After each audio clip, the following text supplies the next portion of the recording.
আসসালামু আলাইকুম ওয়া রাহমাতুল্লাহি ওয়া বারাকাতুহু। ইন্নাল হামদালিল্লাহি আকরামাল লাযী 'allama bil qalam 'allamal insana ma lam ya'lam فقد قال الله تعالى في كلامه المجيد والفرقانه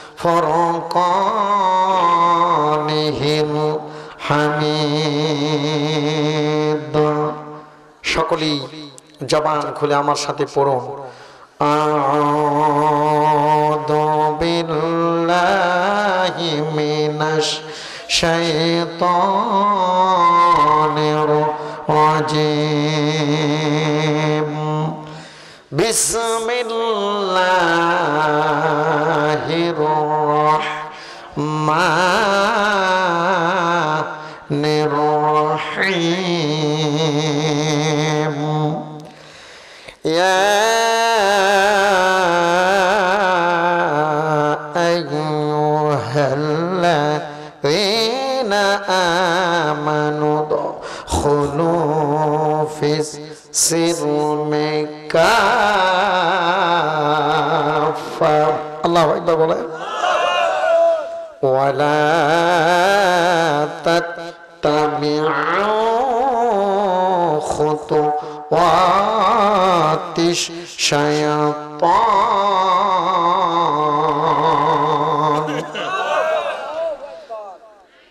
ইন্নাহু লাকুম আদুউম মুবিন।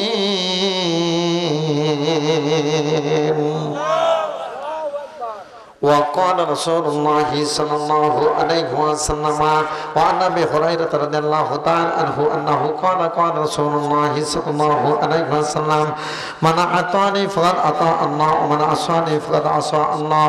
رواه البخاري ومسلم والمكات المشكات والسنوات ابن ماجه بيهقي شعب الايمان.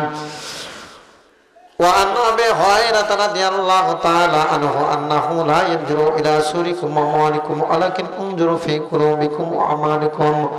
رواه البخاري ومسلم. في شان حبيبه ومحبوبه ومعشوقه ان الله وملائكته يصلون على النبي يا أيها الذين آمنوا صلوا عليه وسلموا تسليما.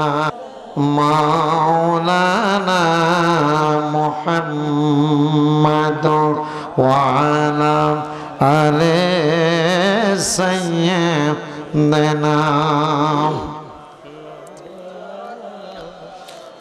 জীবনে কখনো তুমি মিথ্যে বলোনি, তাই তো তোমায় পেতে কাঁদে এই ধরনী। তোমারই মতো নেতা এলেও গো ফুটতো সুখের গোলাপ চামেলি বকুল। আল্লাহুম্মা সাল্লি আলা মাওলানা মুহাম্মাদ ওয়া আলা আলি সাইয়্যিদ। উহুদে দাঁত ভাঙা আহমদ যখন লামাখা কিয়ামতে উঠবে তখন।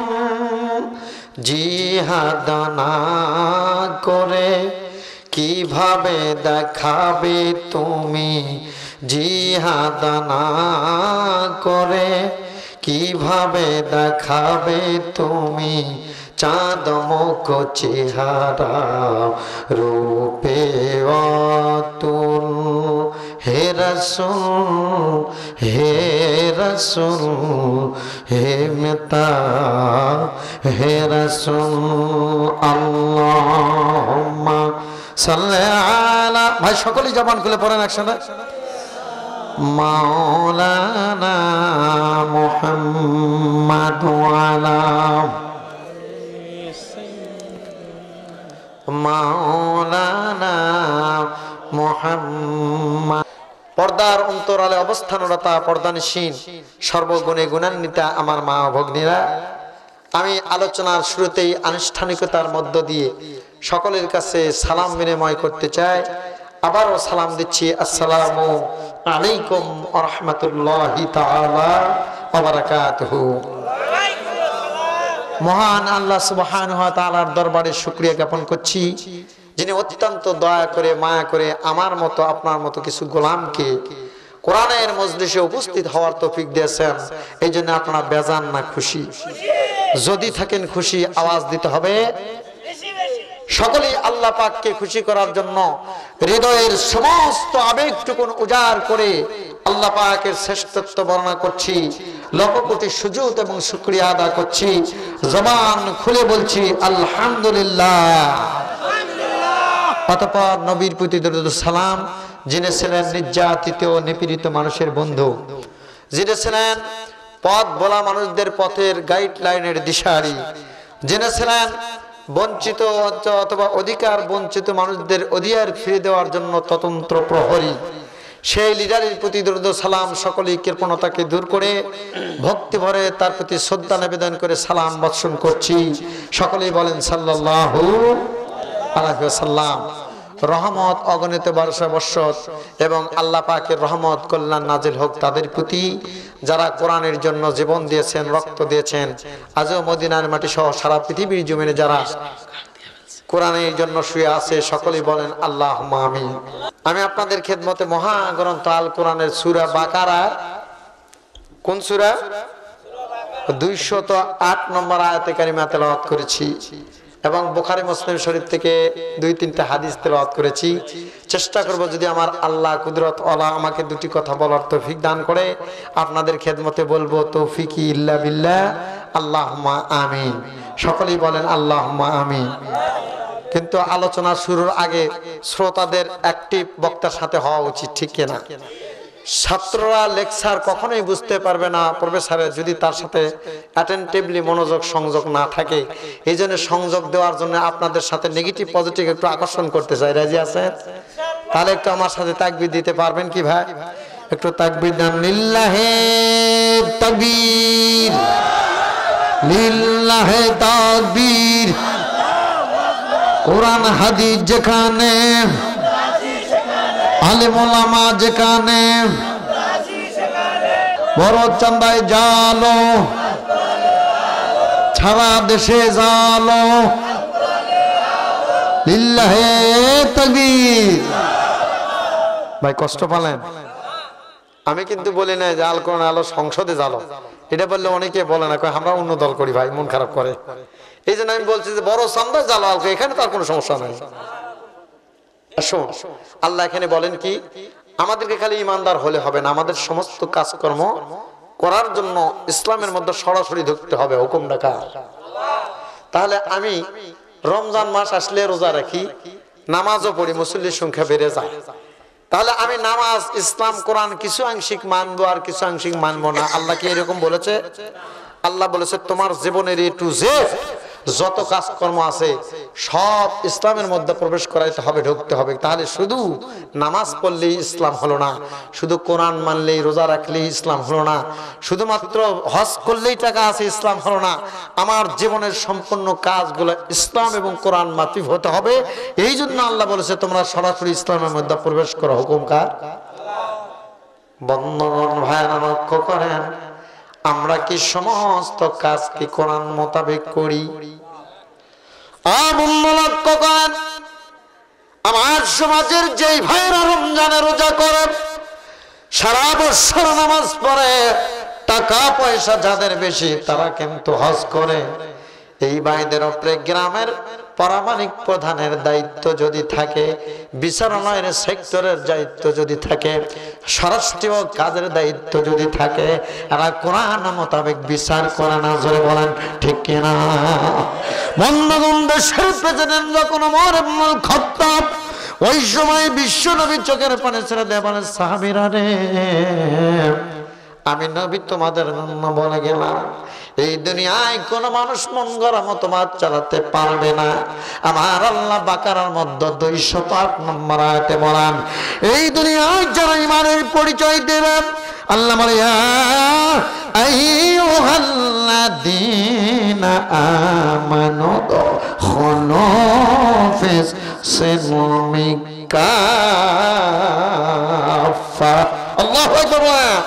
হে ইমানদারেরা, ও মুমিনেরা, এখানে শুধু টুপি পরে থাকলে আল্লাহ পাক তাকে মুমিন বলেন নাই, দাড়ি রাখলে মুমিন হতে পারবে না।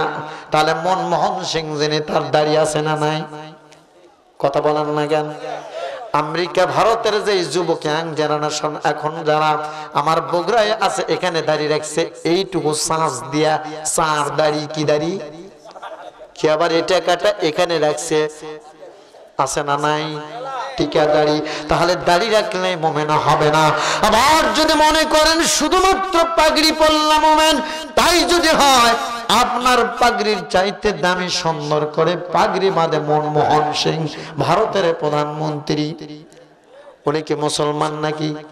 আল্লাহ তামাম দুনিয়ার সকল মানুষদের জিজ্ঞাসা করে, প্রশ্ন করে বলে, ইয়া আইয়ুহাল্লাযীনা আমানু, হে ঈমানদাররা, মুমিনেরা, তোমরা যারা আমার আল্লাহর কোরআনকে মেনে নিয়েছো, আমার আল্লাহর ইসলামকে মেনে নিয়েছো, তোমার জীবনের জন্ম থেকে নিয়ে মৃত্যু পর্যন্ত যারা কোরআন মোতাবেক চলো, তারাই হলো ঈমানদার।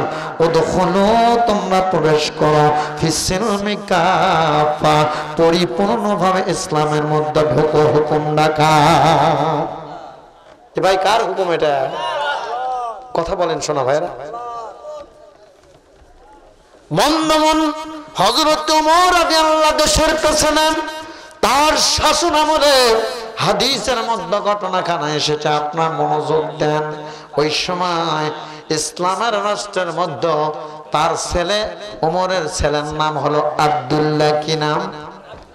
ওই ছেলে সহ তার সমাজের মধ্যে 500 জন যুবক নেশা করেছে, মদ্যপান করেছে। কি করেছে? মদ্যপান করা জায়েজ নাকি? কথা বলে। মদ্যপান করা হলো হারাম, মদ্যপান করা হলো কবিরা গুনাহ। 60 থেকে 70টি কবিরা গুনার মধ্যে একটা গুনার নাম হলো মদ পান করা। নাউজুবিল্লাহ বলেন। আমার রাসূল বলেন, মদ পান করার পর যখন তাদের সেন্স থাকে না, ওই সময় একটা ছেলে তার বাবাকে ভাই বলে, স্বামী তার বউকে মা বলে। কথা বলেন না কেন? আমি কি বানিয়ে বলছি না? প্রমাণ আছে। যারা তাদের নেশা করার কারণে আপন জন্মদাতা পিতাকে সেন্স না থাকার কারণে ভাই বলে, বোঝা গেল এটা হারাম। কে করেছে? আমার আল্লাহ কোরআনুল কারীমের মধ্যে বলে, উদখুলু ফিস-সিলমি কাফা। আল্লাহু আকবার বলেন। তোমরা পরিপূর্ণভাবে ইসলামের মধ্যে ঢুকে যাও। তোমরা যেমন ঈদুল আজহা, ঈদুল ফিতরের নামাজ কোরআন মোতাবেক পড়ো, এইভাবে তোমরা সমাজের সব জায়গায় কোরআন মানবা, নিশাগ্রস্ত কোনো কাজ করবা না। এখানেও আল্লাহ পাক কোরআনের মাধ্যমে সমস্ত যুবক ভাই সহ মুমিন মুসলমানদেরকে একবারে বিধি নিষেধ দিয়েছেন। আল্লাহু আকবার বলেন। ও বন্ধু, এবার উমরের কাছে বিচার আসলো, আমিরুল মুমিনিন, আপনার ছেলে সহ যুবকেরা নেশা করেছে, কি বিচার হবে? ওমর কিন্তু মন গড়া বিচার করতে পারত, যেহেতু সে হলো রাষ্ট্রপতি আর তার ছেলে হলো রাষ্ট্রদূত। তার ছেলে কি? তাহলে বাবা প্রেসিডেন্ট। ইলাহা ইল্লাল্লাহ, লা ইলাহা ইল্লাল্লাহু মুহাম্মাদুর রাসূলুল্লাহ। সকলেই বলেন সাল্লাল্লাহু। শোনো ভাইরা, এই যে সান্নু ভাই এসেছিলেন, আল্লাহ যেন মনের নেক মাকসুদ পুরা করে, মনের আশা পুরা করে, বলেন আমিন। কারণ তেনারা তো জনপ্রতিনিধি, তাদেরকে সুযোগ দিতে হবে, একটা মাহফিল ছাড়া আরেকটায় যেতে হয়, ঠিক কিনা বলেন? তাদেরকে যদি আমরা সুযোগ না দিই তাহলে কেমন হবে বলেন? তারা আমাদের মেহমান, আল্লাহ যেন তাদেরকে কবুল করে, বলেন আমিন। শোনা ভাইরা, বলতেছিলাম উদখুলু ফিস সিলমি কাফা। আল্লাহ কোরআনে বলছে শুধু নামাজ পড়লে হবে না, শুধু রোজা করলে হবে না, তোমার সমাজের বিচার ফয়সালা গুলাও কোরআন দিয়ে করতে হবে, তাহলে তোমার সরাসরি ইসলামের মধ্যে ঢোকা হবে, তাছাড়া তুমি ইসলামের মধ্যে ঢুকতে পারবে না। কার কথা? বন্ধগণ ভাইরা লক্ষ্য করেন। এবার হযরত ওমর ইবনুল খাত্তাব চিন্তা করল, তামাম এলাকার দায়িত্ব, 12,500 বর্গ মাইল দায়িত্ব, প্রত্যেক অর্ধ পৃথিবীর খলিফা আল্লাহ পাক তাকে দিয়েছিলেন।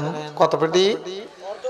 আমাদের মতো শাহজাহানপুর নয়, বগুড়া সদর নয়, মক্কা মদিনা ঢাকা নয়, সিটি নয়, খুলনা সিটি নয়, রাজশাহী সিটি নয়, অর্ধ জাহানের খলিফা। এই খলিফার দায়িত্ব নেওয়ার পরে হযরত ওমর যখন জানতে পারলেন আপন ছেলে নেশাগ্রস্ত হয়েছে, মদ্যপান করেছে, বিচার কেমনে হবে? আমার সমাজের বন্ধুরা ভাইরা যদি হতো, তার ছেলে যদি অন্যায় করতো তাহলে তাকে মাফ করতো, জোরে বলেন ঠিক কিনা? যেহেতু আমি বিচারক, আমার ছেলে অপরাধী, মাফ। এমন প্রমাণ আমার সমাজে আছে বন্ধু। বিশ্ববিদ্যালয়গুলোতে সেঞ্চুরি করার পর মিষ্টি বিতরণ হয়, ইতিহাস আছে না নাই? সেঞ্চুরি বলা হয় ধর্ষণ। 101টা মেয়ের সতীত্ব নষ্ট করার পরে যদি মিষ্টি বিতরণ হয়, মানুষকে হত্যা করার পরে যদি মিষ্টি বিতরণ হয়, এটাকে ন্যায় বিচার বলে না। কারণ মেয়ের সতীত্ব নষ্ট করে সর্বনাশ করা হয়েছে। কারো বা সর্বনাশ, কারো বাবার মার, কারো বা পাকা ধানে মই, জোরে বলেন ঠিক কিনা? কারো চৈত মাস, কারো ফাল্গুন মাস, কারো সর্বনাশ। প্রবাদ আছে, হযরত ওমর বাড়িতে গিয়ে কোরআন খুলে রাত্রিবেলা তার সংসদ সবার সাথে বসে গেছেন, কি ফয়সালা দেওয়া যায়। স্ত্রী কাছে এসে বলল, প্রাণের স্বামী কি করতেছ? বলে, আমি চিন্তা করছি আগামীকাল বিচার হবে, আমার ছেলের বিচার কি করব। বন্ধুরা ভাইরা লক্ষ্য করেন কোরআন কেমন করে কথা বলে। এবার ওমরের পত্নী চোখের পানি ছেড়ে দেয় স্বামীকে বলল, প্রাণের স্বামী যেই বিচারে করো না কেন, আর যাই করো না কেন, ওটা কিন্তু আমার কলিজার ধনার নয়নের মনে। আল্লাহু আকবার বলে। সন্তানেরা মায়ের কাছে আপন না ভাই? আরে কথা বলেন না কেন? আপনারা কি সন্তান না? আপনাদেরও বাবা মা আছে, দেখবেন কত ভালোবাসা। আবার পরের দিন বিচারণায় গেলেন ওমর ইবনুল খাত্তাব। স্বরাষ্ট্র মন্ত্রীকে বললেন, মহারাজ বিচার করেন। উনি বললেন, আমিরুল মুমিনিন, আমি বিচার করতে পারবো না, যেহেতু রাষ্ট্রদূত হলো এই বিচারের নির্দিষ্ট অনুযায়ী অথবা এই মামলা অনুযায়ী সে হলো অপরাধী, সুতরাং আপনার ছেলের বিচার আমি করতে পারবো না, আপনি আপনার ছেলের বিচার করুন। আল্লাহু আকবার। হযরত ওমর সমস্ত মজলিসের মধ্যে দাঁড়িয়ে তরবারি খানা বেতের চাবুক হাতের মধ্যে নিয়ে বললেন, আমাকেই বিচার করতে হবে, যেহেতু আমি বিচারপতি। বন্ধুগণ, আল্লাহর কোরআন সামনে নিয়ে বলল, আমি যদি মুসলমান হই তাহলে পুরাপুরি ভাবে কোরআন মানতে হবে। পুরাপুরি কোরআনের মধ্যে ঢোকার জন্য আমার আল্লাহ বলেছে, আপনি নামাজ পড়বেন, হজ করবেন, রোজা রাখবেন, আর ছেলেকে যখন বিবাহ দেবেন যৌতুক নেবেন। মেয়েকে যখন বিবাহ দেন মোটর সাইকেল আছে না নাই? হাদি সাহেবকে যখন বলা হলো, হাদি সাহেব আমি তো আপনার মধ্যস্থতা করি, মিডিয়া ঘটক, আপনার মেয়েকে নাকি ছেলেকে নাকি বিয়ে দিবেন, আমি আপনার সঙ্গে কথা বলতে এসেছি, আপনার চাওয়া কি আর পাওয়া কি? ওই সময় হাদি সাহেব বলতেছে, বা আমি ওগুলার কিচ্ছু জানি না, সব জানে ছোট জামাই। কে জানে? হাজি সাহেব কেন জানেন না বাবা? কই হজ করে আসে কি ইল্লা বলা যায় কেবা? ওই দায়িত্ব ছোট জামাইয়ের উপরে দিয়েছে। বলেন তো, একজন ছেলের অভিভাবক কি দুলা ভাই না বাপ? আরে কথা বলেন না কেন? আরে কোন দেশে বাস করি, হাজী সাহেব যৌতুক চাওয়ার লজ্জায় বলতেছে ছোট জামাইয়ের দায়িত্ব দিয়েছি। এটা কি আসলে উদখুলু ফিস সিলমি কাফা? এটা কি কোরআনের মধ্যে ঢোকা হয়েছে? শুধুমাত্র টাকা থাকার কারণে হজ হয়েছে, কিন্তু মুমিন হতে পারে না। নিজের বলেন ঠিক না? ও ভাইরা লক্ষ্য করেন, ওমর ইবনুল খাত্তাব কোরআন মোতাবেক চাবুকের চামড়া হাতের মধ্যে নিয়ে হযরতে ওমর ইবনুল খাত্তাব আব্দুল্লাহর শরীরে আঘাত করা শুরু করেছে। হাদিস শরীফের মধ্যে ফতুহার কিতাবের মধ্যে এসেছে, কোন সন্তান যদি জিনা করে, গুনাহ করে অথবা মদ্যপান করে, তাহলে 101টা বেত তারে মারতে হবে, চাবুক মারতে হবে, জীবন থাক আর যাক এটার ব্যাপারে কোনো মত পার্থক্য নাই। কিতাবের মধ্যে এসেছে 100টা একটা অথবা কেউ বলে 120টা বেত মারতে হবে, জীবন থাক আর যাক। বেত মারার ব্যাপারে কোনো কার্পণ্যতা, পক্ষপাতিত্ব, স্বজন প্রীতি করা যাবে না, হুকুম ডাকা। আজকে আমার সমাজে বড় দুঃখ লাগে, কত যুবকেরা অন্যায় ভাবে নেশা করে রাস্তার ফুটপাতে ঘুরে বেড়ায়, অস্ত্র দিয়ে মানুষ খুন করে, হত্যা করে, চাকু মারে, অথচ তাদের জন্য জেলখানা নাই। আমার সমাজে যারা নামাজ পড়ে, রোজা রাখে, কোরআন মানে, আলেম ওলামাকে জেলখানায় দেয়, এমন ইতিহাস আছে না? আরে শোনো ভাই, জেলখানা কার জন্য? হ্যাঁ, কোন আলেম যদি অপরাধী হয় সেও জেলে যাবে, কারণ এখানে পক্ষে তবে আলেমের দোষ যদি না থাকে তাহলে কি করে আলেম জেলখানায় যায়? আজকে জেলখানায় আপনারা খোঁজ নিয়ে দেখেন, সন্ত্রাসী দাগি আসামের চাইতে আলেম ওলামা বেশি, ঠিক কিনা? অসচেতন সমাজ। আমি আপনাদের কাছে প্রশ্ন রাখতে চাই, এবার আমার চোখের মধ্যে পানি নিয়ে চামড়ার ব্যত্রাঘাত শুরু করেছে। আল্লাহু আকবার বলেন। মাত্র 80 টুকুন বেত মারার সঙ্গে সঙ্গে এই দুনিয়া থেকে আব্দুল্লাহ বিদায় নিয়ে চলে গেছে। আল্লাহু আকবার বলেন। চোখের পানি ছেড়ে দিয়া ওমর বলেছে, সাহাবীরা রে, আমার ছেলেকে তোমরা দাফন কাফন করো। সাহাবীরা বলে, ও ওমর, সঙ্গের সাথীরা বলে, প্রেসিডেন্ট আপনি বিচার করবেন না, বুঝলাম, জানাজা করবেন কিনা, দাফন কাফন করবেন কিনা? ওমর বলে, আমি জানাজা করতে পারবো না, কারণ হলো আমার ছেলে এখনো অপরাধী, আর অপরাধীর জানাজা আমি ওমর করতে পারবো না, যতই আমি তার পিতা হই আর সে আমার ছেলে হোক। আল্লাহু আকবার। আমার সমাজে ইমাম যদি কোনো সুদখোরের জানাজা না করে, কোন লিডার, কোন নেতার সামদাই জানাজা না করে, তাহলে ওর ইমামতি থাকবে না। কথা বলেন না কেন আপনারা? আমার সমাজের মসজিদ যদি কোনো বেনামাজির বাড়িতে মিলাদ না পড়ায়, পরের দিনে ওর মসজিদই টিকে না। ও বন্ধু, এবার ওমর চোখের মধ্যে পানি নিয়ে সমস্ত মানুষের জানাজা দাফন কাফন করার পর ওমর গিয়া বলে, আমার ছেলের কবর কোনটা দেখা দাও। ওমর এবার ব্যত্রাঘাত করার জন্য চাবুকের চামড়া নিয়া অথবা চামড়ার চাবুক নিয়া বাকি 20টা বেত, বাকি 20টা চাবুক অথবা দুর্রা বেত ওই কবরের উপর মারা শুরু করেছে। আল্লাহু আকবার। আরো জোরে মারহাবা বলে। আমার আল্লাহ কুরআনুল কারীমের মধ্যে বলেন, উদখুলু ফিস সিলমি কাফা। আল্লাহু আকবার। ওয়ালা তাত্তাবিউ খুতুওয়াতিশ শায়াতান। আল্লাহ বলেন, এই সমাজের বন্ধু যদি বানাও, ইমাম আলেম আমাদের বানাবে, আর শয়তানের পতঙ্গ তোমরা অনুসরণ করবে না, শয়তানের পথে চলবে না, শয়তানের কোনো কাজকর্মকে তোমরা সাপোর্ট করতে পারবে না। আমি আল্লাহ বললাম, এ হলো তোমাদের প্রকাশ্য শত্রু, এ হলো তোমাদের দুশমন। ঘোষণাটা কার? এবার ওমর গভীর রজনীতে বাড়িতে গেলেন, স্ত্রী চোখের মধ্যে পানি নিয়ে বলে, তুমি তো একটা সন্ত্রাসী, তুমি হত্যা করেছ অন্যায় ভাবে আমার ছেলেকে, তুমি একটা মার্ডার কেসের আসামি, তুমি অপরাধী, তোমাকে কখনো বরদাস্ত করা যায় না, মেনে নেওয়া যায় না, তুমি অপরাধী, তুমি অপরাধী। আল্লাহু আকবার বলে। ওমর বলতেছে, তুমি সাক্ষী থাকো, আমি অপরাধী।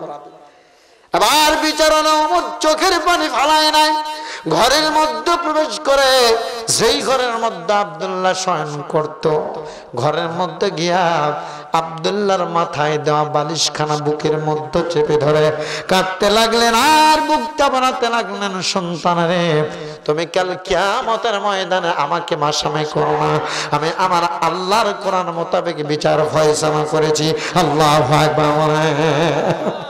আমার উমরের স্ত্রী চোখের পানি ছেড়ে দেয়, মানে প্রাণের স্বামী, বিচারালয়ে নিজের হাতে ছেলেকে হত্যা করেছ, এখন কেন ঘরের মধ্যে এসে বালিশ বুকের মধ্যে জড়াইয়া মায়া কান্দন কান্দ? এই অভিনয় মায়া কান্দন কোনো দাম হবে না, আমি তোমার বিরুদ্ধে আল্লাহর কাছে মামলা দিলাম। হযরতে ওমর চোখের পানি ছেড়ে দেয়, বলে প্রাণের স্ত্রী, ওই সংসদ ভবন বিচারালয় কার্যালয়ে আমি ওমর যেই বিচার করেছি এটা হলো আমার আল্লাহর বিচার, আর ঘরের মধ্যে বালিশ বুকের মধ্যে নিয়ে যেটা করছি কাঁদছি এটা হলো পিতা হওয়ার কারণে ছেলের সহ পিতার অধিকার। জোরে জোরে বলেন আল্লাহু আকবার। আল্লাহ কুরআনুল কারীমের মধ্যে বলেন, ইন্নাল্লাহ ইয়া'মুরু বিল আদলি ওয়াল ইহসান। আর জোরে আল্লাহু আকবার বলা যাবে না? আমার আল্লাহ বলেন, ইন্নাল্লাহ, নিশ্চয় আল্লাহ, ইয়া'মুরু, তোমাদেরকে আদেশ দিচ্ছেন, বিল আদলি ওয়াল ইহসান, তোমরা সমাজের মধ্যে ন্যায় বিচার প্রতিষ্ঠা করবা, হক বিচার তোমরা করবা, আমি আল্লাহ এবং তোমাদেরকে পরোপকার করার জন্য ইহসানপূর্ণ বিচার অথবা সমাজের একজন আরেকজনের উপকার করার জন্য আমি আল্লাহ অর্ডার দিলাম, এবং সত্য বিচার তোমরা প্রতিষ্ঠা করবে, আমি আল্লাহ তোমাদের ঘোষণা দিলাম। আল্লাহু আকবার বলে। ও বন্ধু, বড় আফসোস লাগে, দুঃখ লাগে, এই খুতবা প্রত্যেক দিন আমাদের খতিবেরা মসজিদের মধ্যে পাঠ করে, সানি খুতবার মধ্যে আছে না নাই? অথচ আমাদের মুসল্লিগুলা এইভাবে ট্যাংরা মারে, খালি খুতবার সময় ঘুম পারে। ইমাম বলতেছে, ইন্নাল্লাহা ইয়া'মুরু বিল আদলি ওয়াল ইহসান, প্রত্যেকটা ইমামের মুখ দিয়ে ফেনটা উঠা গেল রে, প্রত্যেকটা চান্দাই গ্রামের ইমামের মুখ শুকে গেল, কণ্ঠ শুকে গেল, আর সমস্ত মুসল্লিরা খালি ট্যাংরা মারলো। কথা বলেন নাকি? হাসেন কে ভাই? এক যুবক জিজ্ঞাসা করলাম, কিরে? হুজুর, আমি গানের আড্ডায় যখন থাকি, সিনেমা দেখে আমার চোখে দেয় না ঘুম ধরে, যত ঘুম মসজিদের মধ্যে গেলে। ইমামকে আপনার টাকা দিয়ে রাখছেন, ইমাম খালি খুতবাই পড়তেছে, আপনারা তো বোঝেন না, আপনারা খালি কারো আবার ডাক উঠে গেছে, খালি ঘুম পাড়তেছে, আর ইমাম বলতেছে কি তোমরা সমাজে ন্যায় বিচার প্রতিষ্ঠা করো। এই জন্য বন্ধুগণ, আমার বাংলাদেশ ইমাম যখন খুতবা পাঠ করে সমস্ত মুসল্লিরা ঘুমায়া যায়, আর মক্কা মদিনায় যখন ইমামেরা খুতবা পাঠ করে ওই সময় মসজিদের মুসল্লিগুলা কাঁদতে থাকে, কারণ হলো ওরা আরবি কোরআনের অর্থ জানে, আর আমরা বাংলাদেশের গুলা অর্থ জানে না, এই জন্য ভেজাল আছে না না? জোরে বলে। আর যাবারই যায় না মসজিদে। কথার কথা বলছি, মন খারাপ করেন না, ঝড় বৃষ্টি শুরু হয়ে গেছে, এই চান্দায়ের যেমন মসজিদে জানলা নাই দরজা নাই, এইরকম ঝড় শুরু হয়েছে। গরুর একটা স্বভাব আছে, ঝড় উঠলে দড়ি ছিঁড়ে দৌড়। এইবার গরু দৌড়ে এসে মসজিদের মধ্যে ঢুকছে, গরুওয়ালা পেছন তাকে বলতেছে, বা মসজিদের বেটা কি হয়েছে? বা কয়, গরু মন খারাপ করো না, আমার গরু দড়ি ছিঁড়ে মসজিদের মধ্যে ঢুকছে। বা আসলে গরু তো বোঝে না, এই জন্য ঢুকছে। আমার 40 বছর হয়েছে, কেবা আমার কোনোদিন তুমি মসজিদে দেখেছেন কেবা? গরু অবধ জানোয়ার, বাবা অবধ জন্তু বোঝে না, বা এই জন্য মসজিদে ঢুকছে। মসজিদে বেটা মন খারাপ করো না বাবা, গরু তুমি বাইর করে দাও। বা ওই অবলা জানোয়ার বোঝে না, বা অবুঝ জানোয়ার, চতুষ্পদ জানোয়ার, গরু যেহেতু জ্ঞান নাই বোঝে না, এই জন্য মসজিদে ঢুকেছে। আর আমার 40 বছর বয়স, কেবা জীবনে আমাকে দেখেছেন মসজিদে? তার মানে ওই খুব চালাক, আর 40 বছরে যেমন মসজিদে ঢোকে নাই। আমি আপনাদের কাছে বলতে চাই, গরু আসলে গরু না, উই হলো 1 নম্বর গরু। আল্লাহ কুরআনুল কারীমের মধ্যে বলেন, কালাম বালহুম আদাল, ও মানুষ তুমি খালি আশরাফুল মাখলুকাত নয়, আমি আল্লাহ বললাম চতুষ্পদ জানোয়ার ও জন্তুর চাইতে তুমি নিকৃষ্ট, মন্দ, খারাপ বলেছেন কে? আরো জোরে বলে। তার নামাজ পড়তে হবে না? হবে না? হবে। কই আমরা কি নামাজ পড়ি? রংপুর, কুড়িগ্রাম গিয়েছিলাম, আপনারা জানেন, ওয়াজ করতে। আর আবার ভাওয়াইয়া খুব পছন্দ করে। কি পছন্দ করে? এই নামাজের কথা যদি গানের সুরে বলেন গুনাহ হবে না, বাদ্যযন্ত্র হারাম। ওই এলাকার মানুষের একটা সবাচার ভাওয়াইয়া খুব পছন্দ করে। আমরা সব করতে রাজি, এমনকি শুক্রবারের দিন ফরজ পড়া হলে দৌড় মারে বাড়িতে আছে, কয় পূর্ণ দৌড় বাংলা ছাড়া ছবি দেখা লাগবে। আছে না নাই? আমার সমাজে যুবকেরা সব বন্ধ কিন্তু বাংলা ছবি দেখবে। ও বন্ধু, এই জন্য কবিরা বলে আজান হলে মসজিদে যাওয়া লাগবে। হুকুম কার? আরো জনে বলেন। আমার নবী বলে সাহাবীরা রে ভালো করে মনোযোগ দিয়ে হাদিস খানা শোনেন। এবার বলে ও সাহাবীরা, তোমাদের সামনে যখন আজান হবে কাল বিলম্ব দেরি করা যাবে না। আমার সমাজে আজান হলে কামাটি কয় ভাই আজান হলো গরুর পানি খিনান লাগবে, কে বলতেছে আজান হলো গোসল করে হাটত যাওয়া লাগবে, মা বোনেরা বলতেছে আজান হলো গুপ দেওয়া লাগবে গোসল করা। মা আজানের সাথে গোসল করার সম্পর্ক, গরুর পানি খাওয়ানোর সম্পর্ক, বাজারে যাওয়ার সম্পর্ক না, আসলে আজানের সাথে হলো আমার আল্লাহর নামাজের সম্পর্ক। কোনটা? আরে এবার একজন সাহাবী বলে ও নবী কেমন করে আজানকে সম্পর্ক বুঝবো? আমার নবী বলে সাহাবীরা রে যখন আল্লাহু আকবার আজান হবে কোন কাঠ কাটার জন্য যদি কুঠার উত্তোলন করো, ভালো করে কিন্তু বুঝবেন, কাঠ কাটার জন্য কুঠার যদি উত্তোলন করো, এই কুঠার আল্লাহু আকবার শব্দ আসলে আর সামনের দিকে কখনো মারা যাবে না, পিছন দিকে ছেড়ে দিতে হবে। আমরা তো বলে এটা কাটাই যাচ্ছি রে, দেরি করা সামান্য। আছে না নাই? আমার রাসূল বলে কাঠ কাটার জন্য কুঠার যদি শূন্য উঠাও আর সামনের দিকে ফালানো যাবে না, মারা যাবে না, পিছনে ছেড়ে দিতে হবে। এর দ্বারা প্রমাণকে বোঝানো হয়েছে, নামাজের গুরুত্বকে বোঝানো হয়েছে। কারণ আল্লাহু আকবার চলতে থাকবে, আপনার কাঠ কাটা চলতে থাকলে হবে। আল্লাহু আকবার মানে হলো আল্লাহ বড়, আর আপনি যদি কুঠার দ্বারা মারতেই থাকেন তাহলে আল্লাহ বড় নয়, কাঠ কাটাই হলো আল্লাহর চাইতেও বড়। জোরে জোরে বলেন নাউজুবিল্লাহ। তাহলে কুঠার টানার পরে ছেড়ে দেওয়া হবে না, আর সামনের দিকে পিছনে ছাড়তে হবে। তাহলে হাত করা আর গোসল করার কোন সুযোগ আছে? গরুর পানি খাওয়া না? কবিরা বলে ফজরে রাজান হলে চাষি ভাই ঘুম থাইকা তুমি যাই গো,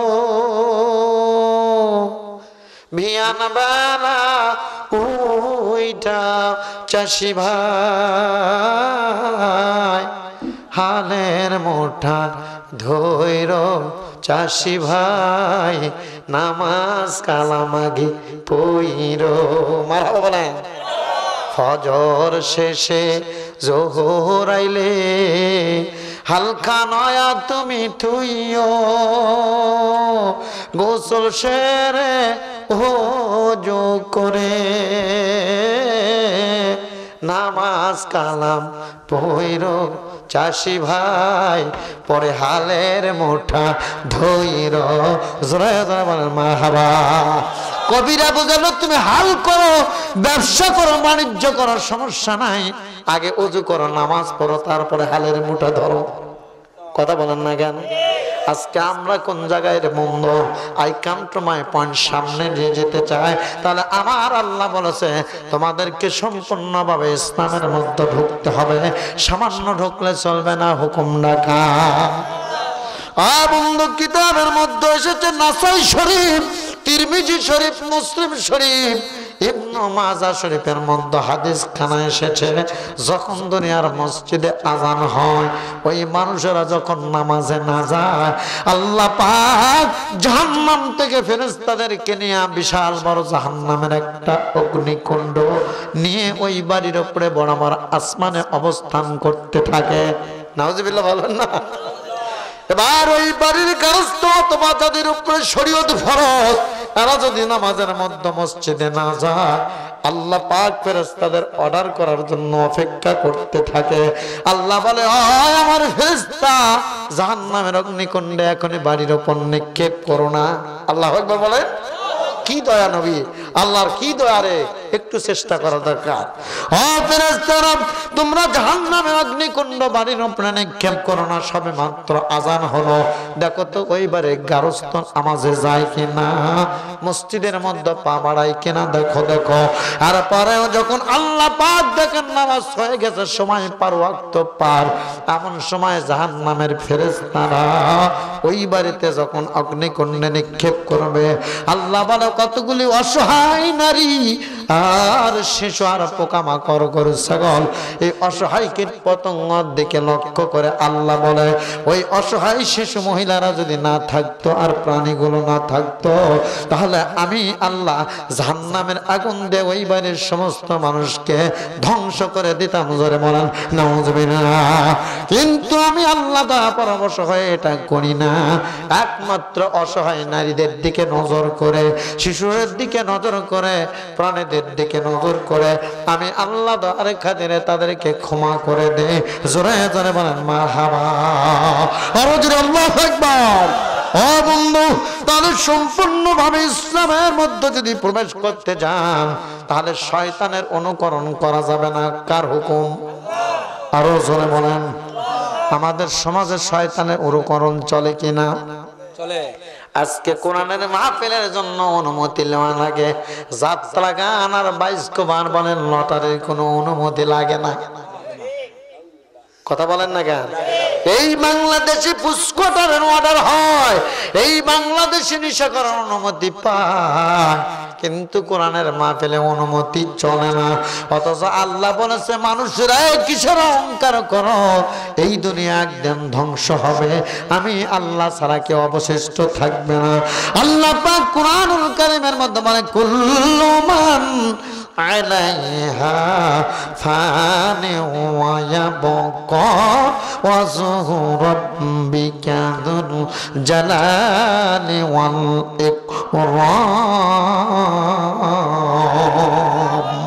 আর যদি আল্লাহু আকবার বলেন, আল্লাহ বলেন কুল্লু মান আলাইহা ফান, এই পৃথিবীর জমিনে যত কিছু আছে সব একদিন ধ্বংস হবে, আমি আল্লাহ একমাত্র অবশিষ্ট থাকব, যিনি মহানুভব এবং গরিয়ান এবং মহান দয়ানুভব। তাহলে আমার আল্লাহ ছাড়া কুল্লু মান আলাইহা ফান, সব কিছু একদিন ধ্বংস হবে। কার হুকুম? আরো জোরে বলেন কার হুকুম? এটা আমরা জানি, ঠিকই মানি না, ঠিক কিনা বলেন? যদি তাই না হবে রে বন্ধু, এই প্রেসিডেন্ট ওমর ইবনুল খাত্তাব গভীর রজনীতে ঘোরা শুরু করতো। আপনারা জানেন উনি ডিক্লার দিয়েছিলেন, অর্ধ পৃথিবীর খলিফা হওয়ার পরে যদি আমার রাজত্বের মধ্যে একটা কুকুর অনাহারে মারা যায়, আমি ওমর আল্লাহর আদালতে আসামি হয়ে দাঁড়াতে হবে। জোরে বলেন কথা ঠিক কিনা? এইরকম মানে একটা মানুষ যদি আমার সমাজের চেয়ারম্যান মেম্বার এমপি হয়, আপনাদের কাছে জানতে চাই, তাহলে এই সমাজ দুর্নীতি মুক্ত সমাজ হবে না দুর্নীতি যুক্ত হবে? দুর্নীতি মুক্ত সমাজ হবে। তাহলে আসলে স্লোগান দিয়ে হয় না, জনবিরোধী, গরিবের বন্ধু, নির্ভীক সমাজ সেবক, এইগুলো মানে হলো ভণ্ডামি, ঠিক কিনা বলে? আরে ওই যদি জনদরদি হয়, নামাজ পড়ে না এক ওয়াক্ত, গাঞ্জা খায় পাঁচ ওয়াক্ত, শয়তানের ভক্ত, বলেন ঠিক কিনা? আরে কথা বলেন না কে? এই যদি জনদরদি হয়, তাহলে উমর আবু বকর এরা কি ছিল? পরিবারের গণ এরা কি জনগণের দরদি নয়, জনগণের শত্রু নাকি? বন্ধগণ, হাদিস থেকে প্রমাণ করে হযরত ওমর গভীর রজনীতে ঘুরতেছেন, তার সাথে যে পালক পুত্র বাইতুল মালে চাকরি করত, কেউ বলে তার কিতদার নাম ছিল আসলাম। কিনা? ইতিহাস, ইসলামের ইতিহাস এবং হাদিসের মধ্যে এসেছে মক্কা এবং মদিনার মধ্যবর্তী হাররা নামক স্থান, এই হাররা নামক স্থানে উনি ঘুরতেছিলেন। যারা হজ করেছে তারা এলাকা দেখেছেন, হাদিসে আমরা পড়েছি। আমাদের এখনো মদিনায় যাওয়া হয় নাই, আল্লাহ যেন আমাদের সকলকে সোনার মদিনা কবুল করে, বলেন আমিন। আল্লাহুম্মা আমিন। এবার ওমর বলে, আমি দেখতে পেলাম একটা মহিলার কান্নার আওয়াজ। এই সময় দেখলাম বাড়ির মধ্যে একটা পুরুষ বারবার ঢুকতেছে আর বের হচ্ছে, বারবার ঢুকতেছে। আমি ওমর, আমার মাথার রক্ত গলে যেন পা গেল, অথবা পায়ের রক্ত মাথায় উঠলো। কারণ ওমর যত সাহাবী ছিলেন, গরম মানের সাহাবীর নামের মধ্যে 1 নম্বর সিরিয়ালের যিনি ছিলেন, তার নাম কি? আপনার ঘটনাগুলি জানেন। আবার ওমর রাদিয়াল্লাহু চোখের পানি ছেড়ে দেওয়াল, আমি চিন্তা করলাম সন্দেহ সংশয় মনের মধ্যে দানা বেঁধে গেল। এই বাড়ির মধ্যে মহিলার কান্নার রোল, আর একটা যুবক মানুষ বারবার ঢুকতেছে বের হচ্ছে, কারণ কি? নিশ্চয় কোনো চিন্তায় রাহাজানি খুন খারাপি হবে। কোনো কথা না বলে পিছন থেকে গিয়ে খপ করে লোকটার হাত ধরে ফেললেন, বেটা বদমাইশ, এত রাত্রে অথবা কেন বারবার বাড়ির মধ্যে ঢুকতেছে বের হচ্ছ? ও প্রতীক, তোমার মতলব কি আমি জানতে চাই। বাড়ির মধ্যে কেন মহিলার কান্না বুঝতে চাই। আল্লাহু আকবার বলবেন না? আমার সমাজের যারা নেতা, চেয়ারম্যান, এমপি বলেন, এদেরকে খোঁজ না দিলে, দাওয়াত না দিলে জীবনেও আসে না।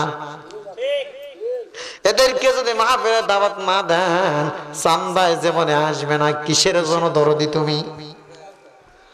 বন্ধু, দরদি কারে কয় লক্ষ্য করেন। কোরআন এবং হাদিস থেকে বলছে, আল্লাহর রাসূল বলেন, লা ইয়ানজুরু ইলা সুরিকুম ওয়া আমওয়ালিকুম ওয়ালাকিন উনজুরু ফি কুলুবিকুম। আল্লাহ বলেন, আমি মানুষের অন্তর আত্মা দেখি। আমি কার চেহারা সুন্দর, কে কালাতে ধানা, কে মোটা, কে চিকন, আমি আল্লাহ দেখি না। আমি আল্লাহ দেখি মানুষের অন্তর আত্মা এবং আমল। জোরে জোরে বলেন আল্লাহু আকবার। Allah not to see your figure and structure, but He looks your deed and mind. It is speaking of my holy Quran, and it is speaking of my Allah, and it is speaking of my holy Hadith. Allahu Akbar bolen. Amar Allah not to see your figure and structure, but He looks your deed and mind. আমার আল্লাহ মানুষের অন্তরাত্মা দেখবে, কে গরিব মানুষ, কার গায়ে কত দামি জামা, কার চেহারা কালা, কার চেহারা ফর্সা, এইটা আমার আল্লাহ দেখবে না। Allah looks your deed and mind. Allah দেখবে তোমার আমার অন্তরাত্মা এবং আমাদের আমল। সহিহ বুখারী মুসলিম শরীফের হাদিস, আমার নবী দ্বিধাহীন কণ্ঠে ঘোষণা করেছেন। আল্লাহু আকবার বলেন। এবার ওমর পিছন দিক থেকে প্রতীকের হাত খপ করে ধরছে। কিভাবে ধরছে? বেটা কখন দুষ্টামি করে পালাও, বুদ্ধি নাই। এটা হলো উমরের কার হাত? উমর এখনো জিজ্ঞাসা করে, বেটা কি জন্য কাঁদতেছে বলো? পরিচয় এখনো দেয় না। এবার প্রতীক বলছে, কে ভাই তুমি? আমার হাত কেন ধরো? তুমি জানো না এই বাড়ির মালিক আমি নিজেই। আল্লাহু আকবার বলেন। উমর রাদিয়াল্লাহু ভেগা চাকা খেয়ে গেছে। ভেগা বোঝেন না মানে কেমন যেন একটা পেরেশানির মধ্যে। আল্লাহ বুঝতে পারি না কার হাত চেপা ধরছি রে, যেই বাড়ির মালিক তাক ধরে কয় তুই চোর। এবার ওমর চোখের পানি ছেড়ে বলছে, ভাই বেয়াদবি নেবেন না, কিন্তু আমার একটা প্রশ্ন, এই বাড়ির মধ্যে কেন মহিলার কান্নার রোল, কারণ কি? আর আপনি বারবার ঢুকতে চান, আমি বুঝতে পারি নাই ভাই। আপনি বাসার মালিক, আমার বোঝা নাই, আপনি আমারে মাফ করেন। বলেন আল্লাহু আকবার। ইসলাম কি আদর্শের ধর্ম, ভালো করে দেখেন। ওদখুলু ফিস সিলমি কাফা, পরিপূর্ণভাবে ইসলামের মধ্যে ঢোকো, তাহলেই শান্তি। আল্লাহু আকবার বলেন। এবার ওমর চোখের পানি ছেড়ে ভাই, কারণ কি? মহিলা কেন কান্দে আমাকে একটু বলো। এবার লোকটি বলে, বন্ধুরে ও প্রতীক আপনি কি? আমি তো পরিচয় জানলাম না। আমার স্ত্রী সন্তান বাবা যে কোনো সময় ডেলিভারি করতে পারে, আমি তো এই ব্যাপারে একেবারে অজ্ঞ, কিছুই বুঝি না। আমার বাড়ির মধ্যে কোনো মহিলা মেম্বার সদস্য কেউ নেই যেই মেয়ে আমার স্ত্রীকে সহযোগিতা করতে পারে। আমি স্বামী কিছুই বুঝতে পারি না, এ ব্যাপারে কিছু বুঝি না। এই জন্য পেরেশানি নিয়ে বারবার ঢুকতেছে, আর বের হচ্ছে, কি করব? আর আমার স্ত্রী প্রচন্ড ব্যথা ব্যতীতর কারণে কান্না করছে। আমার আল্লাহ যেন তাদের সাহায্য করে। বলেন আমিন। হযরত ওমর দ্রুত চলে গেলেন, ভাই দেখি অপেক্ষা করেন, আপনার জন্য কিছু করতে পারি কিনা। কারে বলে সামনের ধর্ম, আদর্শের ধর্ম। ওমর বাড়ির মধ্যে দৌড়ে গেলেন আর বলেন, আব্দুল্লাহর মা তাড়াতাড়ি বের হও, যদি জান্নাত চাও। আল্লাহু আকবার। ইয়ামুরু বিল আদল ওয়াল ইহসান। ইহসান হলো একজন মানুষের উপকার করা। আল্লাহু আকবার বলেন। কোরআন পড়ি ঠিকই, অর্থ তো কিছুই জানি না, ঠিক কিনা বলেন? বন্ধু লক্ষ্য করি না, বার ওমর তার স্ত্রীকে নিয়ে বাড়ির মধ্যে ঢুকলেন, সন্তানের ব্যাপারে সহযোগিতা করলেন। ওমর বাড়ির বাইরে দাঁড়িয়ে ভাইকে বুঝ দিচ্ছিলেন। ওমরের স্ত্রী ভেতরে গিয়ে নার্সের দায়িত্ব পালন করেছে। আল্লাহু আকবার বলেন। ও মা বোনেরা, আপনারা তো একবারই মহিলা আরেকবারই দেখতে পারেন না, চুল ছিঁড়া ছিঁড়ে লাগে, জোরে বলেন ঠিক কিনা? ভালো করে লক্ষ্য করেন, জান্নাত শুধু নামাজ পড়লেই হয় না, সমাজে কিছু ভালো কাজ থাকে যার জন্য আল্লাহ জান্নাত দেওয়া বান্দাদের ওয়াজিব মনে করে। সুবহানাল্লাহ। এবার আমার চোখের পানি ছেড়ে দিয়ে আল্লাহু আকবার বলে সান্ত্বনা দিচ্ছেন। এমন সময় ওমরের স্ত্রী বাড়ির মধ্য থেকে বের হয়ে বলে, আমিরুল মুমিনিন, আপনার বন্ধুকে শুভ সংবাদ দেন, তার স্ত্রী একটা পুত্র সন্তানের জন্ম দিয়েছে। আল্লাহু আকবার। যেই মাত্র বলেছে আমিরুল মুমিনিন পুত্র সন্তানের জন্ম দিয়েছে, তার স্ত্রী শুভ সংবাদ দেন, ওমর বলে দিয়েছে আলহামদুলিল্লাহ। আল্লাহু আকবার। ওই লোকটা ভয়ে ভয়ে বলছে নাউজুবিল্লাহ। কি বলছে? ওমর বলে, ভাই আপনার ছেলে হয়েছে, আপনার তো আলহামদুলিল্লাহ বলার কথা।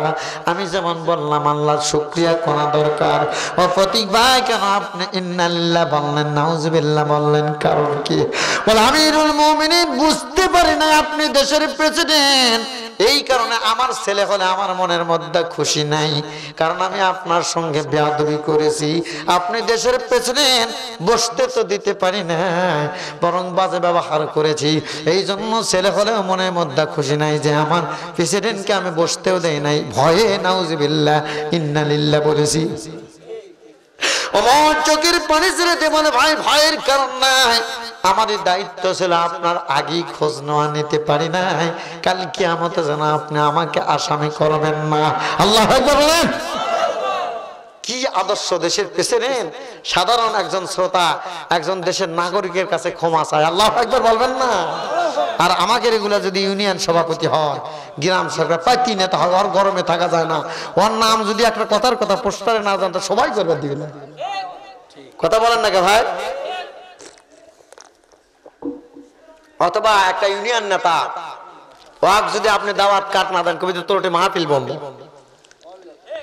ও বন্ধু, অথচ ওমর বলতেছে, ভাই কিয়ামতে আমাকে আদালতে আদালতে মামলা দায়ের করে আসামি বানাবেন না। চোখের পানি ছেড়ে দিয়ে দুজনে কান্না শুরু করে দিয়েছেন। এমন সময় ওমর বলতেছে, ভাই কিয়ামতে যেন আমাকে দোষী করবেন না। সঙ্গে সঙ্গে লোকটা মানে, ভাই দোষী করবো না। আমি আপনাদের কাছে জানতে চাই, আমার বাংলাদেশে বগুড়া জেলা শুধু নয়, তামাম বাংলাদেশে এমন একজন প্রেসিডেন্ট, এমন একজন এমপি চেয়ারম্যান এইরকম চরিত্রের পাওয়া যাবে নাকি? কথা বলো। ও বন্ধু, এই জন্য আমার আল্লাহ কুরআনুল কারীমের মধ্যে বলেন, এই দুনিয়ার সুখ শান্তির জন্য তাড়াহুড়া হয়েছে করা লাগবে না। তোমরা যদি আল্লাহওয়ালা হতে পারো, আমি আল্লাহ ঘোষণা দিলাম, নাসরুম মিনাল্লাহি ওয়া ফাতহুন করিব ওয়া বাশশিরিল মুমিনিন। ভাই কোরআন ভালো লাগে না? আল্লাহু আকবার বলেন না কেন শোনো ভাইরা? আমার আল্লাহ বলেন, আল্লাহ, ও মানুষেরা, আল্লাহর সাহায্য তো তোমরা পেয়ে যাবে, পেরেশানের কিছু নাই। শুধু তোমরা না সলিড হও। কি হও?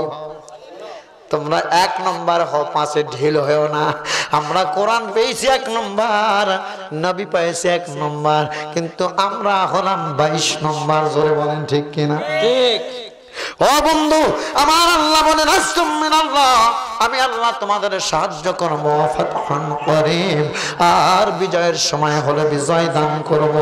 আল্লাহ বললেন, আবাশশিরিল মুমিনিন, ও মুমিনারা, ঈমানদাররা, যারা উদখুলু ফিস সিলমি কাফা, যারা সম্পূর্ণ ইসলামের মধ্যে, কোরআনের মধ্যে ঢুকে গেছে, ওদেরকে ও নবী আপনি শুভ সংবাদ দিয়ে দেন। আবাশশিরিল মুমিনিন, ওই মুমিনদেরকে আপনি শুভ সংবাদ দেন। আমি আল্লাহ আপনার জন্য ডিক্লেয়ার করলাম, ঘোষণা দিলাম। আল্লাহু আকবার। তাহলে এইরকম নেতা আমাদের সমাজে দরকার আছে না? কবিরা বলে, এমন যদি হতো আমার দেশের শাসক হতো, ওমরের মতো হতো, আবু বকরের মতো, এমন যদি হতো। বলে ঘরে ঘরে খোঁজ খবর নিত রাত দুপুরে, ঘুরে ঘুরে দেখতো কি কেউ আছে অনাহারে। আমার দেশের মা বোনেরা লাঞ্ছিত হতো না, আমার দেশের কৃষক শ্রমিক বঞ্চিত হতো না।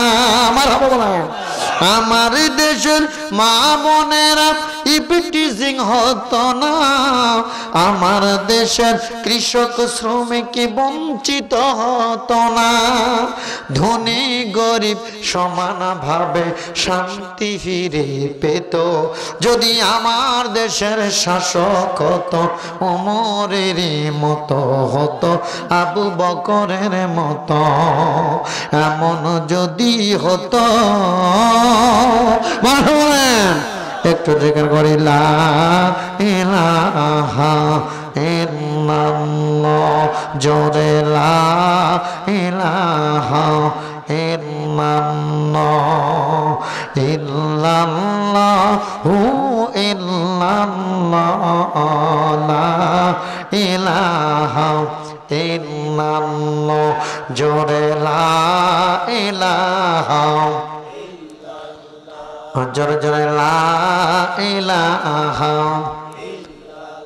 চাঁদ সূর্য যার গ্রহ তারা আমার আল্লাহ নামের পাগল পারা। চাঁদ সূর্য যার গ্রহ তারা আমার আল্লাহ নামের পাগল পারা। আমার আল্লাহ নামে এত মায়া, মওলা নামের এত মায়া, লুকিয়ে রাখছেন সেই আল্লাহ। লা ইলাহা ইল্লাল্লাহ, জোরে লা ইলাহা, জোরে লা ইলাহা, লা ইলাহা ইল্লাল্লাহু মুহাম্মাদুর রাসূলুল্লাহ। সকলেই বলেন সাল্লাল্লাহু আলাইহি। থাকবেন আপনারা? আলহামদুলিল্লাহ, আল্লাহ কবুল করুন। কারণ আমি আমার মুখের কথা বলছি না ভাই, কোরআনের কথা অবশ্যই ভালো লাগবে, ঠিক কিনা বলেন? ও মা বোনেরা, অ্যাটেনশন প্লিজ। কেউ উঠবে না। আল্লাহু আকবার। এটা কি ভাই আমার আকর্ষণ না কোরআনের আকর্ষণ? আল্লাহর কসম করে বলছি, কোরআন সামনে বক্তার জন্য লোক থাকে না, লোক থাকে কোরআনের জন্য, ঠিক কিনা? কোন বক্তা বলতে পারবে না আমি বড় বক্তা। আপনাদের সেক্রেটারি সাহেব ভাই আমার কাছে ফোন করে প্রতিদিনই বলে, হুজুর ওয়াজ করাই লাগবে, আপনি যা করেন। ওই দিনে অনেক প্রোগ্রাম আমার সাথে আমি নেই না, যে ভাই কথা দিয়েছি, কারণ ওমেনের কথা রক্ষা করা হলো ইমানের সবচাইতে বড় দায়িত্ব, ঠিক কিনা বলেন?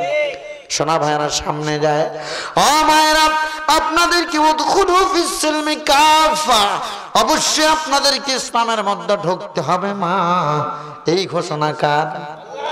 না স্বামীর? আল্লাহর ঘোষণা। এখানে আল্লাহ বলেছেন তোমাদের প্রকাশ্য দুশমন হলো শয়তান, ইন্নাহুম লাকুম আদুব্বুম মুবিন। তোমরা যদি কারোর সাথে শয়তানি করতে চাও, দুশমনি যদি করতে চাও, তাহলে শয়তানের সাথে করো। শয়তানের সঙ্গে যদি তোমরা দুশমনি করো, তাহলে সওয়াব দেওয়ার মালিক কে? আমরা শয়তানের সাথে দুশমনি না করে রাজনৈতিক দলের সাথে দুশমনি করি, জোরে বলেন ঠিক কিনা? আওয়ামী লীগের ভাইরা বিএনপি দেখতে পারে না, বিএনপি আওয়ামী লীগ সব মিলে জামাতকে দেখতে পারে না। জামাত আবার সর মনে হয় তবলিগকে আসাল মারামারি আছে না নাই? কথা বলেন নাকি আপনারা? অথচ আল্লাহ বলছে শত্রুতা যদি করা লাগে কার সাথে? আর আমরা করি কার সাথে? ও মা, ভালো করে লক্ষ্য করে আপনাদের ব্যাপারে কিছু বলার দরকার, যেহেতু এই মুহূর্তে আপনার দেশের সরকার। এই কথা বলেন না কেন? ও মা মনেরা, আপনাদেরকে উদখুলু ফিস সিলমি কাফা করতে গেলে পুরোপুরি ভাবে ইসলামের মধ্যে ঢুকতে হবে। স্বামীকে সুখী রাখার জন্য কোরআন মোতাবেক চলতে হবে। ঘোষণা কার? মা বোনদের স্বভাব এমনই, ওদেরকে নতুন ব্লাউজ শাড়ি জামা কাপড় যদি কিনে দেন, আপনাকে খুশি করার জন্য কোনোদিন পরবে না। যেই দিন শুনবে বাপের বাড়ি আপনাদের ব্রিজের এখানে, এটা কি নাম? খারুয়ার মেলা হয় আপনারা জানেন। এলাকার যত বউরা যে অন্য গ্রামে বিয়ে হয়েছে ওরা ওই দিন শাড়ি পরবে নতুন, তাছাড়া পরবে না। স্বামী বলতেছে বউ এত সুন্দর শাড়ি পরলে কোথায় যাও? বলে খারুয়ার মেলা, বাপের বাড়ি যাওয়া লাগবে। স্বামী বলে কতদিন, 3 বছর আগে লাল শাড়ি কিনে দিলাম, আমার সামনে পড়লে না। তার মানে ওই স্বামীকে খুশি করার জন্য পড়বে না, ওই পড়বে সিএনজি আলার ভ্যান চালক খুশি করার জন্য। লাল শাড়ি পরে ভ্যান চালক ভ্যানে ওঠে না, সিএনজি আলা ওই আপনাদের মাতলাদারে আছে কুচি করে শাড়ি পরে পেট পিট বের করে আছে না নাই? সব মা বোন যে এরকম তা কিন্তু বলছে না। স্বামী দুঃখ করে বলতেছে আরে শাড়ি কিনে দিলাম 500 টাকাতে, আমি আমার সামনে পরে খুশি করবি। ওই খুশি করতেছে রিক্সা এলাকা সিএনজি আবার উঠে। সিএনজি ভাবি আপনি তো চেনা চেনা লাগতেছে। হ্যাঁ আমাকে তো চেনবে নেই, আমি ওই যে জাল শুকা বাড়ি। হ্যাঁ হ্যাঁ হ্যাঁ ভাবি, এই তো আপনি যে সুন্দর সাজছেন ভাবি, আপনার দিকে মনে হয় আপনার বিয়ে হয়নি ভাবি। কি পাম মারতেছি, কথা বলেন না কে রে বেকু, বিয়ে যদি না হয় তোর ভাবি হলো কেমনে রে? কান সারা টানিয়ে চর মারবি, ঠিক কিনা বলে? ভাবি আপনার যে সুন্দর চেহারা মনে হয় বিয়েই হয়নি, কিন্তু বিয়ে না হয় ভাবি হলো কেমনে তোর? এই চোর। তার মানে ওর তো কোনো দোষ নাই, ও হলো সিএনজি আলা, হলো যাত্রী, মাঝখানে ওকালতি করতেছে মিস্টার ইবলিস শয়তান, ঠিক কিনা বলেন? আল্লাহ কোরআন দিয়ে দলিল দিয়েছেন ইন্নাহু লাকুম আদুউম মুবিন। আল্লাহ বললেন ও দুনিয়ার মুমিন, মুসলমান, মুমিন, মুমিনাত, মহিলারা তোমরাও জেনে রাখো এই শয়তান তোমাদের শত্রু। এই কিন্তু মাঝখানে ওকালতি করবে, টাকা লাগবে না। সিএনজি আলাক বলতেছে কিরে ভাবি এত সুন্দর ফ্রি পেলো না, গল্প করার সুযোগ নেই। আর লাল শাড়ি আলাক বলতেছে তোর স্বামী তো ভ্যান চলায়, ভ্যান চালানোতে সিএনজি আলাই তো ভালো, ওর চাই দাম বেশি। মাঝখানে পাম মারতেছে কে? মিস্টার ইবলিস। কোরআনের কথা ভাই হাসির জন্য বলে নাই, মা বোন ভালো করে কান লাগান। এবার আপনি বলতেছেন আমার স্বামী হলো ভ্যান চালক, সাইকেল চালক, দোকানদারের সুপারি অথবা কাঁচা মালের দোকান করে, ওর চুলো ছোট ছোট মশান নাই। এবার চিন্তা করতে সিএনজি তা আগে দিক বাবরি ভালো আছে লাল ভাইয়ের মধ্যে। মাঝখানে ওকালতি করতেছে শয়তান। বিশ্বাস কর তোর সুপারি আলার চাইতে এই সিএনজি আলার মশান ভালো। ওই করছে ভাই যাই হোক আজ তো কথা ভালোই হলো, মোবাইল নম্বরটা দেওয়া যায় না? কি ইবলিস বাড়ি, কি শয়তান রে! হ্যাঁ মাঝখানে ওই শয়তান ওখানে। এই জন্য আল্লাহ পাকের কাছে বলেছিল আল্লাহ আমাকে তো তুমি অবাধ্য করেই এতশো বছর ইবাদত করার পরে আমাকে শয়তান করছে, দুঃখ নাই, আমাকে একটু অনুমতি দাও, আমি যেন তোমার প্রত্যেকটা বান্দার রক্তে রক্ত শিরায় শিরায় প্রবেশ করতে পারি। আল্লাহ বললো কে হঠাৎ করে এই প্রস্তাব? আল্লাহ তুমি দিবা না, এত আমল করো, ইবাদত করো, তার জন্য আমাকে দিবা কি? আল্লাহ বললো তোমাকে দিলাম। শয়তান বললো আল্লাহ তুমি এত বোকা। নাউজুবিল্লাহ বলে। আল্লাহ বললো কেন বোকা হলাম? বলে আল্লাহ আমি তোমার প্রত্যেক আদম সন্তানকে ওয়াসওয়াসা দিব, ফিতনা দিব তাদের মনের মধ্যে, ওদের বউকে ওদের সামনে চাকচিক্য করবো না, নর্তকী সিনেমার নায়ীদেরকে চাকচিক্য করে সাজাইয়া সামনে ধরবো, দেখ তোর বউয়ের চেয়ে এটাই ভালো। এইভাবে ওয়াসওয়াসা দিয়ে ওদেরকে পথ থেকে বিভ্রান্ত করব, ওদের রক্তের মধ্যে ঢুকলে আমি তাও ঢুকবো। আল্লাহ তুমি ভুল করলা। আল্লাহ বলে শয়তান ইবলিস রে, আমি আল্লাহ বলে দিলাম যারা প্রকৃত মুমিন হবে, আসল নেককার হবে, ওদের রক্তের মধ্যে ঢুকেও তুমি কখনো ওদেরকে কখনো পথভ্রষ্ট করতে পারবে না, আমি আল্লাহ বলে দিলাম। আল্লাহু আকবার। আমার আল্লাহ কুরআনুল কারীমের মধ্যে বলে আলা ইন্না আউলিয়া আল্লাহি লা খাউফুন আলাইহিম ওয়ালা হুম ইয়াহজানুন। আরো জোরে বলা যাবে কি আল্লাহু আকবার? আমার আল্লাহ বলে ও মুমিন কিসের ভয়? আমি যদি তোমার অভিভাবক হই, আল্লাহু আকবার বলেন। আপনার আল্লাহ তো অভিভাবক নেবেন না, কারণ আল্লাহ তো বিচার করবেন না। এখন অভিভাবক বানাবেন দলের চেয়ে বানাবেন, এর কি পাওয়ার কি আল্লাহর চাইতে বেশি? আল্লাহ মানে আলা ইন্না আউলিয়া আল্লাহ, আমি আল্লাহ যদি তোমাদের অভিভাবক হই, বন্ধ হয়, ওয়ালা খাউফুন আলাইহিম ওয়ালা হুম ইয়াহজানুন, তোমাদের কোনো ভয় নাই, টেনশন নাই, দুশ্চিন্তা নাই, ওরা পথভ্রষ্ট করতে পারবে না, আমি আল্লাহ নিজেই তোমাদের অভিভাবক। আল্লাহু আকবার। আরো জোরে মারহাবা বলেন। এই জন্য কবিরা বলে আল্লাহ আমার রব, এই রবে আমার সব। মারহাবা বলেন না কেন? আল্লাহ আমার রব, এই রবে আমার সব। কথা ঠিক আছে না?